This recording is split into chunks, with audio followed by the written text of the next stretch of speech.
de impartir el mensaje de Jesús en esta mañana. Y para eso vamos a pedir que el Espíritu Santo esté con ella y esté también preparando nuestros corazones y nuestras mentes para recibir esta palabra. Así que los que puedan y quieran, se postran de rodillas, nosotros nos vamos a quedar acá de pie y vamos a pedirle al Señor en silencio durante unos segundos y luego ella terminará con una oración audible.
Padre querido, queremos pedirte en esta mañana que tú estés en nuestras mentes, en nuestros corazones, con tu presencia, que podamos recibir tu palabra y vivirla.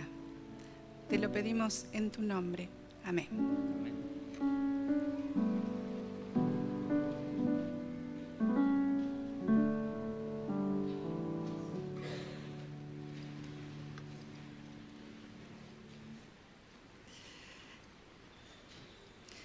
Feliz sábado a todos. Es un gusto para mí poder compartir este momento de reflexión espiritual con todos ustedes en un día que la Iglesia eligió para hablar sobre el abuso. En el programa enmarcado en el programa Rompiendo el Silencio, hoy vamos a hablar sobre el abuso.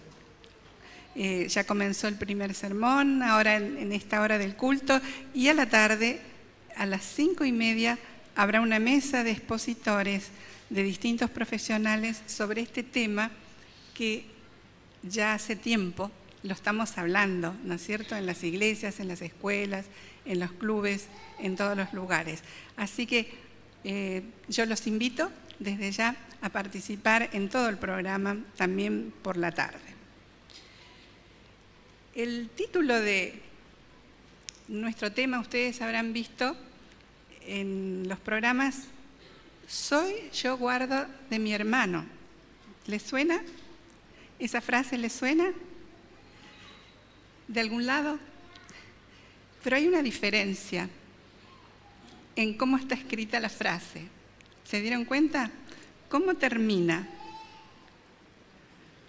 Con una arroba, ¿no es cierto? Con una arroba, que lo hemos puesto a propósito porque incluye al varón y la mujer, ¿no es cierto? En la Biblia no se usaba esas cosas en ese momento, ¿no es cierto? Cuando se hablaba se hablaba de los dos sexos, refiriéndose, ¿no es cierto? Pero hoy lo vamos a diferenciar también. ¿Soy acaso yo guarda de mi hermano? Y les voy a pedir que mientras vamos comentando este tema hoy, ustedes abran las Biblias que tienen. Vamos a comenzar en el Génesis capítulo 4, porque yo les voy a ir comentando cómo dice la versión de la Biblia al día paráfrasis, que aclara muy bien y como que nos actualiza un poquito en las frases que se comentan allí. Pero ustedes síganla con sus Biblias, que yo les voy a comentar cómo dice la Biblia parafraseada. Esta frase fue pronunciada por ¿quién? ¿Recuerdan? Por Caín, en el contexto de ese crimen violento contra su hermano Abel. Y ahí hay un modelo de violencia que me gustaría que analicemos juntos y que está en la palabra de Dios. Y comentando también un poco lo que dice el espíritu de profecía en Patriarcas y Profetas, quiero decirles que al inicio, ya cuando Caín había crecido, él abrigaba sentimientos de rebelión y murmuración contra Dios. Él no estaba conforme con lo que Dios había decidido acerca de sus padres, echarlos del jardín del Edén, no perdonarlos, etcétera, etcétera. Y él tenía ese mismo sentimiento que tenía Lucifer en el cielo de rebelión, él lo albergaba en su mente. Y fíjense que él maltrataba a su hermano porque veía algo bueno en él, porque su conducta era un mudo reproche, ¿no es cierto? Y entonces abrigaba esos sentimientos de envidia y odio hacia su hermano. Es bastante común, ¿no?, que cuando hay un joven, una señorita que quiere vivir como Cristo nos dice que vivamos, a algunos no les guste mucho eso y haya un poco de envidia y recelo, porque pasa esto, ¿no?, de que es un reproche esa conducta para nosotros. Los dos hermanos fueron probados, así como lo habían sido sus padres. Dios los probó. ¿Y recuerdan ustedes cómo los probó?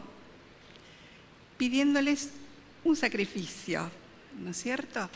Un tipo de sacrificio.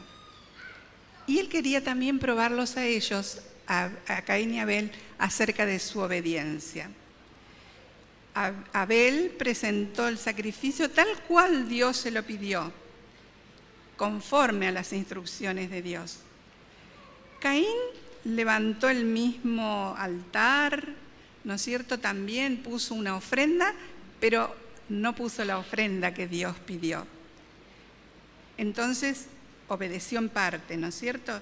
Pero la ofrenda que él puso representaba justamente su rebelión, la justificación por las obras en vez del sacrificio que Jesús iba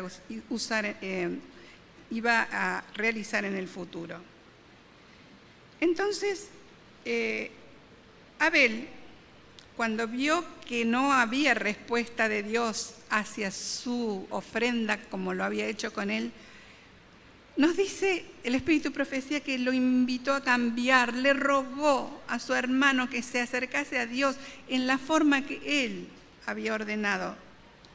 Pero él desdeñó el consejo del hermano y la no respuesta de Dios creó en él mayor obstinación.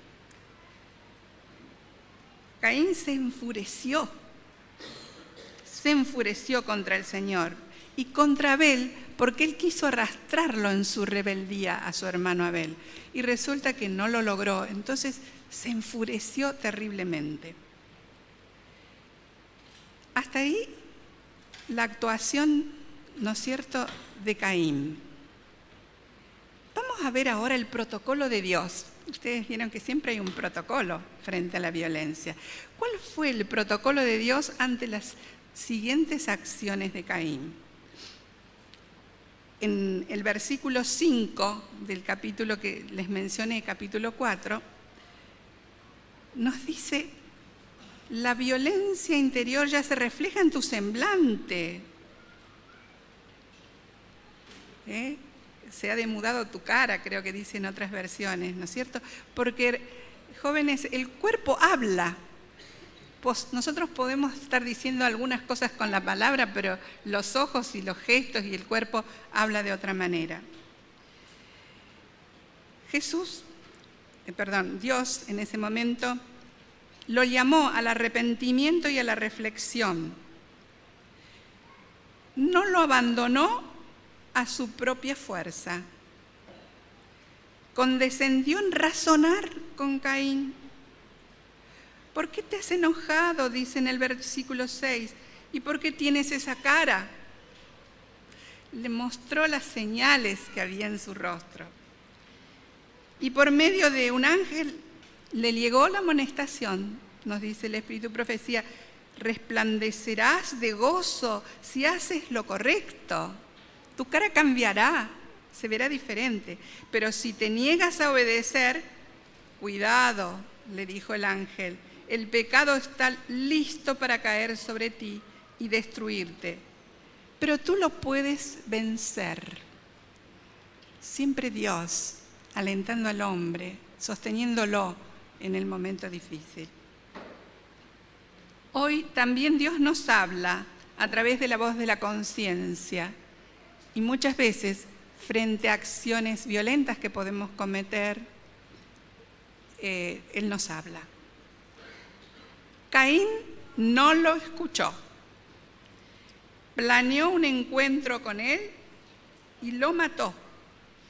Fíjense, él premeditadamente lo llevó al campo, lo invitó. Abel pensó que era para hablar, ¿no es cierto? Y sin embargo, él tenía planeado matarlo. Saben, jóvenes, es imposible salir solos de la violencia. Por lo general, el violento no lo reconoce y por ende no se plantea el arrepentimiento. Esto es clave, que lo tengamos presente. Solos no podemos. Porque la raíz de la violencia es el amor al poder, al control de todo, ¿no es cierto? Y Dios nos dice, solo no podés. ¿Cómo sigue el protocolo de Dios? Ya estaba cometido el crimen. Dios se acerca de nuevo a Caín, así como lo hizo con los primeros padres, ¿recuerdan? Y le pregunta, ¿dónde está tu hermano? ¿Acaso no lo sabía Dios? Él quería iniciar un diálogo, ¿no es cierto? ¿Dónde está Abel? En el versículo 9. Y fíjense cómo dice la Biblia parafraseada de la respuesta de Caín. ¿Qué sé yo? ¿Acaso tengo la obligación de cuidar a mi hermano? Miente. Es la conducta propia del violento, del abusador, que es una forma de la violencia. Miente. Le miente a Dios, como si se le pudiera mentir a Dios. Dios lo pone en evidencia después. No lo encubre y lo castiga. La sangre de tu hermano clama a mí desde la tierra, que has manchado con la sangre de tu hermano. ¿Qué has hecho? Dios no lo encubre. Le da un castigo, será fugitivo y andará errante de lugar en lugar. Este es el protocolo de Dios. Es el protocolo que nosotros tenemos que seguir en los casos de violencia. Y busquemos ahora en Salmos capítulo 17, versículos 4 y 5. Allí Dios nos da recomendaciones de prevención. Dice en esta Biblia, yo me he guardado de las manos del violento, sustenta mis pasos para que mis pies no resbalen. ¿Cómo hay que hacer? Guardarse de las manos del violento, prevenirse, estar atento y pedirle ayuda a Dios para que los pasos no resbalen. Y ya en el Nuevo Testamento, en 2 Timoteo 3, 1 al 5, después de describir todas las conductas violentas que habrá en este tiempo del fin, entre las que incluye al violento, ¿no es cierto?, al impetuoso, termina diciendo, a esto se evita. Nosotros en el tema de hoy podríamos decir, evita al violento, evítalo, porque vas a salir perjudicado. Así se inició la violencia, ¿no es cierto?, en nuestro mundo. Fue el primer crimen y hubo una conducta del violento Caín y una conducta, ¿no es cierto?, un protocolo de Dios. Veamos ahora una historia concreta de abuso, que es el tema que nos convoca este día. En 2 Samuel 13 figura el tema de un abuso sexual que está en el capítulo 13 y está descrito desde el 1 hasta el 19. ¿Recuerdan ustedes el caso de Tamar? La violación de Tamar.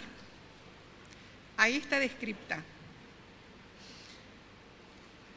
El príncipe Absalón era hijo ¿de quién?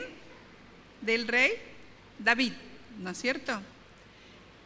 Y nos cuenta la Biblia, por algo figura este caso en la Biblia, ¿no es cierto? Que David tenía una hermana hermosa llamada Tamar. Versículo 1. Y después nos dice que Amnón, su medio hermano, se enamoró intensamente de ella. Suena a obsesión, ¿no es cierto esto? Se enamoró intensamente. Y tanta angustia, nos dice en el versículo 2, tenía Amnón por aquel amor que se sintió enfermo. Obsesión enfermiza, lo llamaríamos hoy, por Tamar, su media hermana. No encontraba en el palacio un modo de conversar con ella y de abordarla. Y entonces sufría por esto. Amnón, también nos dice la Biblia que tenía un amigo muy astuto, que era su primo Jonadab. En el versículo 3 nos dice. Y en el versículo 4 nos dice que le dijo, ¿por qué enflaqueces? O sea, te veo mal, no se te ve bien, le pregunta. Y entonces él le confiesa, en el versículo 4, estoy enamorado de Tamar, mi medio hermana. Entonces, ese amigo astuto, pero que no tenía claras las cosas, cómo se debían hacer, que no se dejaba guiar por Dios, le ayuda a planear una estrategia, que ustedes lo tienen allí en el capítulo 13. Toda una estrategia de cómo llegar a poder, diríamos, consumar el hecho con su medio hermana Tamar. Y allí vemos como, con el permiso del rey, engañándolo, diciéndole que está enfermo, que quiere que le prepare una comida, convoca a Tamar y Tamar inocentemente llega a ese lugar, prepara la comida y cuando se le va a servir, primer error, hace salir a todos los siervos de la habitación. Segundo error, en el versículo 10, le dice, tráeme la comida al lecho. O sea, tenerla más cerca. Y después en el versículo 11 nos dice que con vehemencia me imagino que le pide, acuéstate conmigo, hermana mía. Y Tamar le contesta bien, pero por los motivos, yo diría, equivocados. Analicemos por qué. Amnón, no seas necio, le dice, no me hagas esto. Tú sabes cuán grave es este delito en Israel. ¿Dónde podré ir con mi vergüenza? Tú serías conocido como el más grande perverso en Israel. Mejor habla con el rey, que de seguro dejará que nos casemos. O sea, aparentemente la respuesta está bien, pero ella habla de las consecuencias sociales, del qué dirán en la comunidad de Israel. No le plantea que ese es un pecado contra Dios, que es lo que hizo José, ¿se acuerdan? Con Potifar. ¿Cómo podré hacer este grande mal ante mi Dios? No le plantea el motivo verdadero. Y él, por supuesto, en el versículo 14 no atendió sus ruegos, sino que siendo más fuerte que ella, la violó. Pero ¿qué sucede cuando el violador consigue sus propósitos? Dice que repentinamente su amor se convirtió en odio y la odió mucho más que lo que la había amado. La despreció directamente. Y le gritó, nos dice esta versión, largo de aquí. Y ella lloró, le suplicó, Rechazarme ahora es un crimen peor que el que ya has cometido. En el versículo 16 nos dice esto. Y fíjense, otro error de Tamar. Se planteó qué pasaría con la pérdida de su virginidad, su buen nombre, y no el futuro que le esperaría al lado de un abusador, que era lo que él le estaba pidiendo. Ella le estaba pidiendo que ahora se tenía que casar con ella después de lo que había hecho. No se planteó que estaba frente a un abusador que la haría infeliz toda la vida. Él, enojado, echa esta mujer de aquí, cierra con cerrojo la puerta. Y en su desesperación, ella se rasga sus vestiduras y dice, echa ceniza sobre su cabeza y salió llorando y gritando de esa habitación. Algunos la vieron. Evidentemente que su hermano Absalón la sintió llorar y sospechó, casi diríamos que adivinó lo que le había pasado. Es cierto que Amnón te ha violado, claro, la vio así, con la túnica rasgada, era señal de, ¿no es cierto?, de lo que había acontecido. En primer término pareció interesarse por su hermana. Pero fíjense lo que dice después. Calma, hermana, de todos modos él es tu hermano, no te preocupes demasiado. ¿Así se atiende a una persona abusada? No le des importancia. No tuvo en cuenta los sentimientos, el dolor de la hermana y trató de minimizarlo. Es lo que no debemos hacer frente a un caso de abuso. Entonces, Tamar se retiró a las habitaciones de su hermano Absalón y vivió desconsolada, nos dice la palabra de Dios, vivió desconsolada en las habitaciones de su hermano Absalón. O sea, hay todo un shock emocional, un trauma posterior que ella estuvo viviendo a solas, porque su hermano no le des importancia. David, no sabemos cómo porque no nos menciona la Biblia, oyó de lo ocurrido y se enojó mucho. Pero ahí se quedó, en su enojo. No mandó llamar al abusador, no lo reprendió, ni actuó de acuerdo a las leyes de Israel. Eran muy estrictas en ese sentido, castigaban con la muerte del abusador. ¿Qué pasó con David? ¿Por qué no pudo actuar? El Espíritu Profecía nos dice clarito que David, él se sintió él mismo condenado por su propio pecado. Por eso no llevó al delincuente a la justicia. Tampoco Absalón habló con Amnón. No habló, su propio hermano no habló con él. Pero nos dice la palabra de Dios en el versículo 22 que lo odió profundamente a causa de la deshonra de su hermana. Y 2 años más tarde, planeó en una fiesta de Esquila emborracharlo y lo hizo matar. Una venganza. Una venganza por propias manos. ¿Es esto lo que se hace frente a un abusador? Si hay una justicia que juzga. O sea, otro gran error. En ese contexto del palacio donde vivía el rey David, el pecado de David había producido un gran cambio en su vida.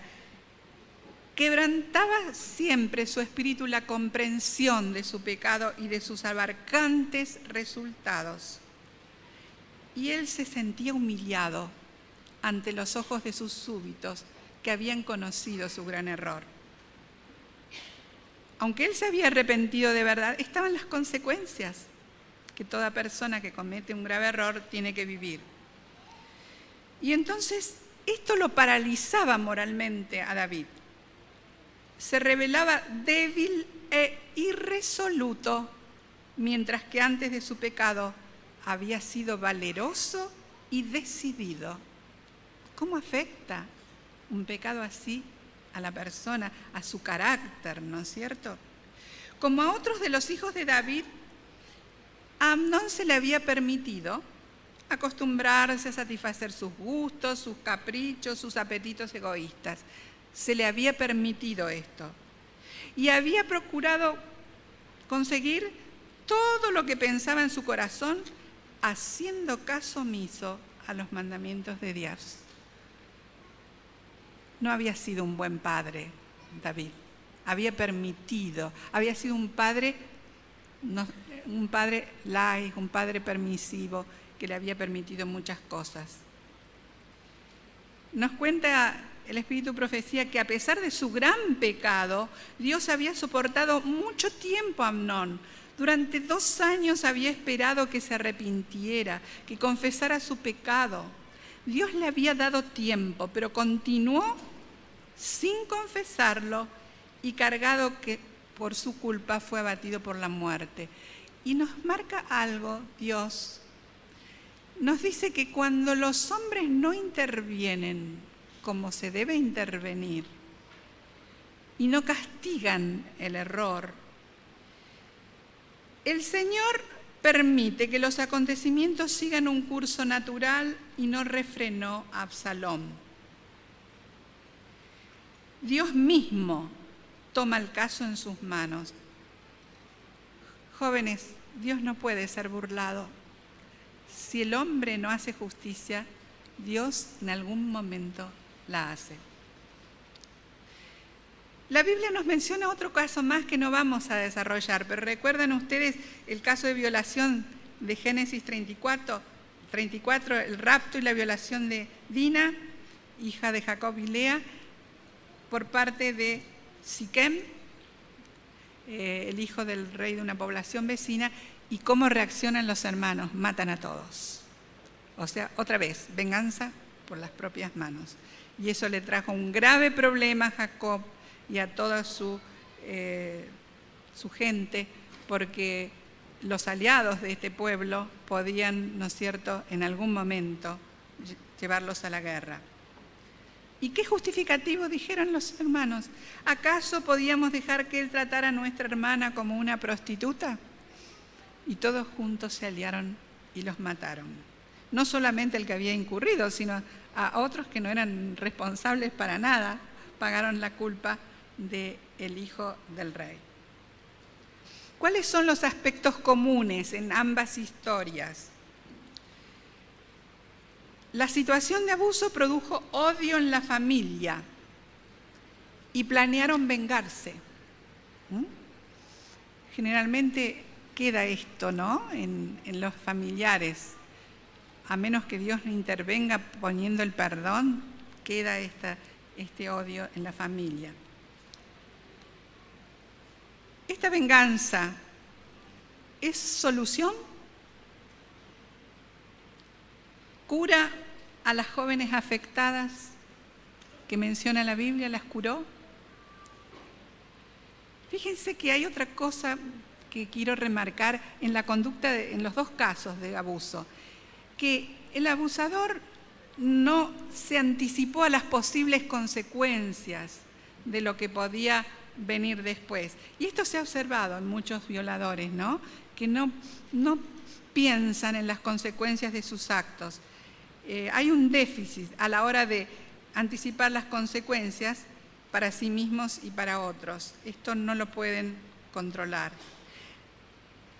En estos 2 casos que vemos en la Biblia son como violadores explosivos, ¿no? Tratan de someter a la víctima fruto de un impulso violento de dominación. Y esto también es característica de los violadores. Aunque en estos casos no se registra la actitud la Biblia no lo registra, pero generalmente los violadores culpabilizan a la víctima. Frases como iba provocando, en el fondo quería, o muchas otras frases que escuchamos, son frecuentes en los agresores sexuales y de ese modo se excusan.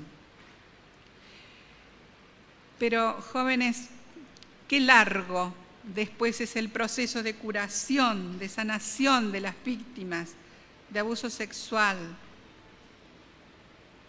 En la tarea de recuperación de las mismas he visto personalmente cómo les cuesta volver a sentir, superar la desconfianza, abrir el corazón de nuevo, generar nuevos amigos, no tener miedos, superar los bloqueos emocionales, hasta llegar a tener una sexualidad fluida, bonita, sensible, donde exista el amor, no solo la excitación. Les he visto dar grandes pasos en la sanación, recuperando también su creatividad y alegría. Estando Dios de por medio, puede sanar las heridas. Puede poner perdón en el alma si depositamos las cargas en Él. Dios puede otorgar, esto le explicaba la otra vez a una niña que había sufrido de abuso, que Dios puede otorgar a las víctimas el don de la virginidad espiritual, que es lo que realmente vale ante los ojos de Dios. La víctima no es responsable de esto como quiere culpabilizarlo al abusador. Dios sabe que no ha sido responsable y entonces Él puede poner en ella un don especial que es la virginidad espiritual. Bueno, esto con el abuso, hablando del abuso de jóvenes, ¿no es cierto? Pero ¿la Biblia dice algo de los niños? ¿De abuso de los niños? ¿Recuerdan ustedes algún caso? Mi Biblia por lo menos no menciona ningún caso de abuso infantil. Ni en el Antiguo ni en el Nuevo Testamento. Lo que me sorprendió buscando esta semana, si los rabinos de la época decían algo en cuanto al abuso sexual en los niños, me sorprendió, y se los quiero contar, lo que decía el Talmud en los primeros siglos de nuestra era cuando se escribió. En la parte 8 del Talmud ustedes lo pueden encontrar en un subtítulo Asuntos Sexuales. Fíjense lo que dice, artículo 134. Se van a sorprender. Se permite tener relaciones sexuales con una niña de 3 años y 1 día de edad. ¿Qué les parece? El Talmud. Artículo 139. Si un hombre comete sodomía con un niño menor de 9 años, no son culpables de sodomía. Artículo 140. El coito con un niño menor de 8 años no es fornicación. 141. Este es el más, diríamos, el que más me sorprendió. El coito con una niña menor de 3 años no es nada. Así dice textualmente, no es nada. Eso era lo que predominaba en esa época. Quisiera aclarar que los judíos nazarenos hoy en día están deseosos de que sean revisados todos estos artículos y en muchos casos eliminados, porque la inmensa mayoría de estas enseñanzas del Talmud no son aceptadas por la mayoría de los judíos hoy, ¿no es cierto? Entonces, por lo único que la presenté es por demostrar que realmente el Talmud, como muchos otros requerimientos que tenía, no cualifica para ser clasificado como palabra inspirada de Dios. Aunque no menciona nuestra Biblia casos de abuso, hay una respuesta de Dios tácita a estas legislaciones humanas de la época, que desprotegían completamente a los niños. Se encuentra en San Mateo 18:6. Este texto llama mucho la atención. A cualquiera que haga tropezar a alguno de estos pequeños que creen en mí, mejor le fuera que se le colgara al cuello una piedra de molino de asno y que se le hundiera en lo profundo del mar. Esta es una de las declaraciones más duras que salieron de los labios de Jesús. Cristo habla de hacer tropezar. ¿Y cómo hacemos tropezar a un niño? Les pregunto. Hay muchas formas de hacer tropezar a un niño. Cuando le transmitimos modelos que tergiversan la moral y la ética cristiana, lo hacemos tropezar. Cuando las personas llamados a amarlos y darles protección los abandonan o los maltratan. Porque la deprivación afectiva es un modo de maltrato. No me ocupo, que ande solo, que esté en la calle, que se las arregle. Él es vivo, se va a saber enfrentar. Cuando los que los aman los castigan de maneras crueles, golpeándolos, humillándolos o hiriéndolos física y psicológicamente, abusando sexualmente de ellos, destruyendo así su confianza en la vida y en la fe. Muchos de esos niños no quieren saber nada de Dios después. Porque si sus padres, en teoría, deberían representar a Dios, tampoco quieren saber nada del Padre Celestial.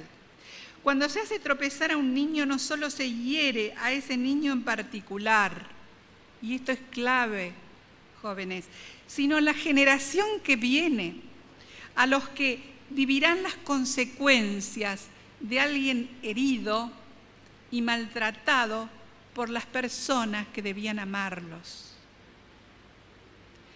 En síntesis, si alguien hace tropezar a un niño, tendrá que verse con Dios mismo. Y no es poca cosa desafiar a Dios, dañando a un niño. La Biblia señala claramente este pecado como deleznable. ¿Cuál es entonces la respuesta a la pregunta, ¿soy yo guarda de mi hermano?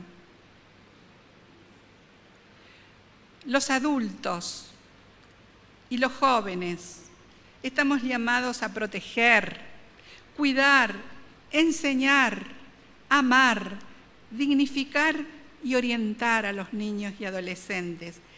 Nunca un adulto debería hacer lo contrario.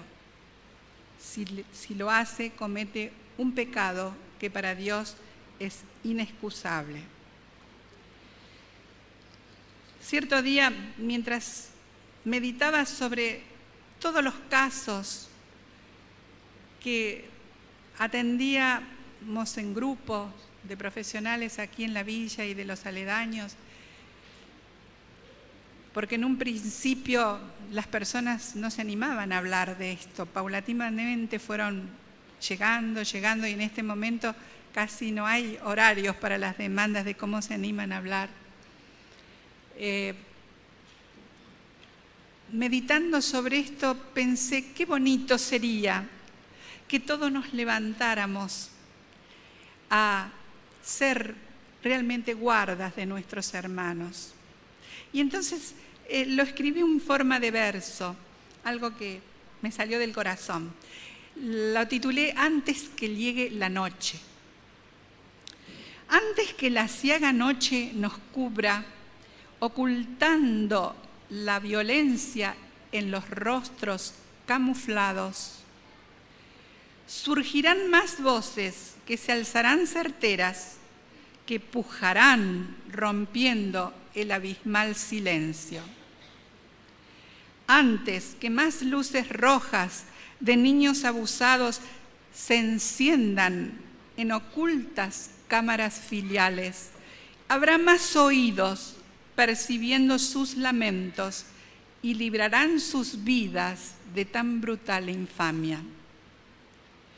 Antes que la autodestrucción mine a nuestros jóvenes con el fatídico alcohol y las atrapantes drogas, surgirán más ojos que mirando vean y avisadas mentes que ayudar pudieran.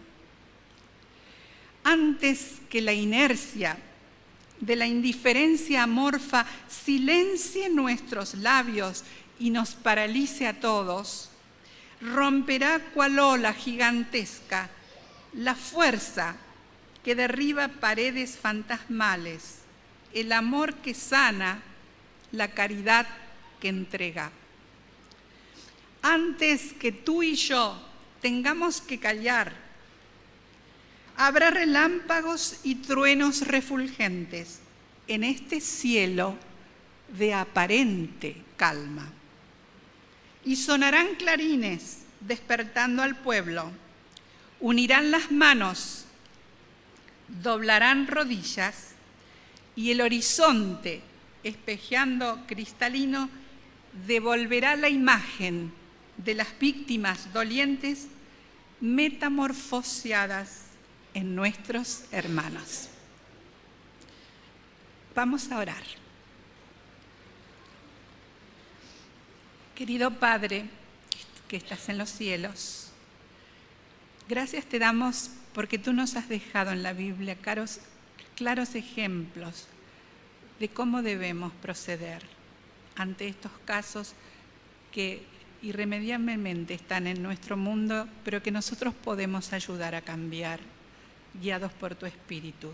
Te pedimos que nos hagas a todos guardias de nuestros hermanos, que podamos ser usados por ti para prevenir muchos de estos casos que hay en nuestro medio. En tu nombre te lo pedimos sin merecerlo. Amén.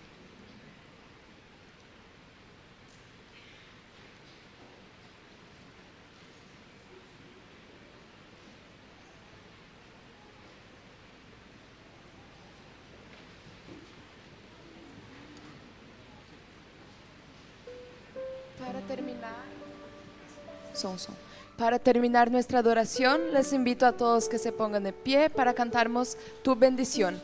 En la segunda estrofa podemos empezar a salir de la iglesia.